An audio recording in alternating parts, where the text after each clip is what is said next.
Guys, I've never been so excited for something so silly. So, if you're a 64 or X-Frame Impala owner, check this out. So this is like the stock replacement Dorman thing. It's chintzy. It grounds out by these two tabs. They're very flimsy. This shit just comes out real easy. Look at this dude. It's metal.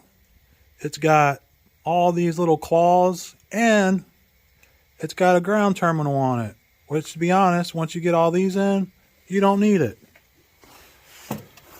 Okay, here's the part number. 85860. I think it's a Chrysler socket. These things, you have to bend the tabs in a good bit in order for them to go in the housing. Amazing. I've been messing with these lights for better part of the weekend. Spent a good bit of time on the hours. For example, if you don't know what I'm talking about, these dudes in there, you can't see it. Look how easy it is to knock this socket out.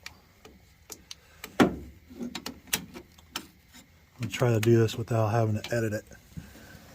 You can just, boop, look at that.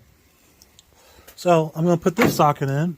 I'm gonna show you how good it stays in. Of course, it's probably gonna be difficult because I'm recording, but okay, let me see. Can you get in there? All right, stop.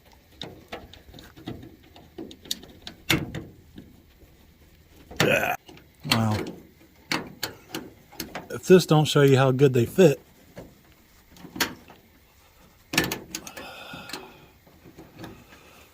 it's a little harder to get in there, but the result is worth it.